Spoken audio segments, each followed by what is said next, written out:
There was a man. He lived in the 1920s, 1930s. His name was Easy Eddie. Easy Eddie was a super empowered attorney. And he was so good that he was hired by the Chicago Mafia, which was led in those days by someone named Al Capone. He was such a good lawyer. He knew the law so good, and he had so many connections, and he could manipulate things in such ways that no matter what charges they had on Al Capone or his people, they couldn't put any of them in jail. They couldn't convict him of anything. And because he was such a good lawyer, he was so valuable that the Mafia gave him enormous amounts of money. He had private airplanes. He had practically an entire city block of property with a beautiful mansion, the best of cars, the best of everything. And his son, he could do anything he wanted. But Easy Eddie was thinking, I've given my son everything. Everything money could buy. But there's one thing I haven't given my son. I haven't given him an example of a father that he could be proud of. And he thought about this for some time. And Easy Eddie came to the conclusion, the only way I could give my son a father with a legacy of a good name is I have to help the government put the Mafia in prison. Because the Mafia was killing people, and he was getting them off. Getting people addicted to drugs and alcohol, and he was getting them off. Extorting innocent little store owners who are struggling for their life, pay us so much a month or we're going to bomb your store. And they bomb them, and he was helping them. He helped the FBI. He testified. And many of the biggest people in the Mafia were put in prison. He knew full well that he would be killed for doing this. And one day he was riding in his car and another car came by and several people with machine guns filled his body with bullets and he laid on the street dead. He paid a very high price to give his son a father who he could be proud of. That's a high price, but for him it was worth it. Now I'm going to tell you another story. There was a man,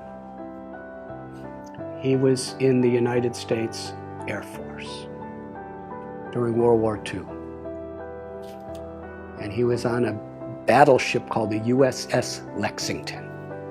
And he took off from his ship with a squadron of other airplanes, maybe 6 or 7, to go fight against the Japanese. As they were flying in the sky, this person realized that someone on the ship forgot to put fuel in his tank. So he radioed to the leader of his formation and said, I have to go back. He said, well, we can't, you go back, we have to keep going.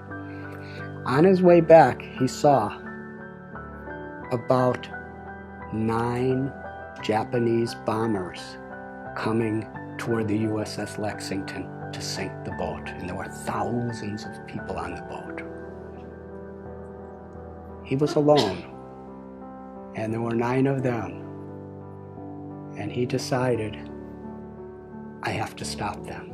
Because there was the ship, they didn't know what was happening. So he single-handedly charged at these 9 airplanes and was shooting and shooting and shooting. And he actually had 2 of them fall into the ocean.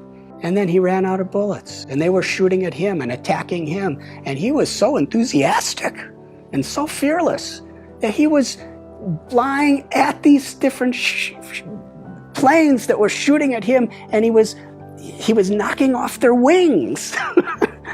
And finally, after 5 of the 9 sank, the other 4 thought, this man is completely crazy. Let's get out of here.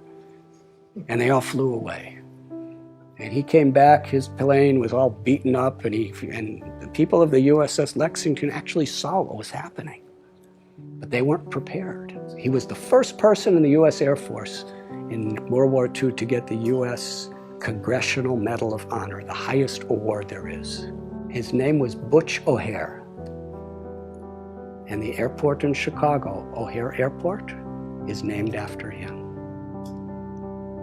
He's considered one of the greatest heroes of American history because he was willing to sacrifice his own life for the higher cause of others. What makes this story so interesting is Butch O'Hare was the son of Easy Eddie. That's a strong foundation. What are we giving our children? I have seen in my life traveling around, I've been wandering around this planet for 63 years now. I've seen people work so hard for money, give it to their children, and then their children fight as enemies to see who gets it. Is that the legacy? Is that fulfilling life? Is that what we want to leave to the world?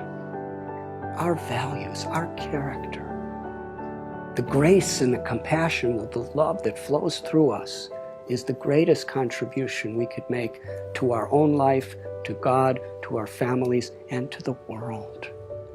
And when we have those values, and we work and we build that foundation through good company and good practices and good decisions, then we could have a wonderful, fulfilling, meaningful life beyond birth, beyond death.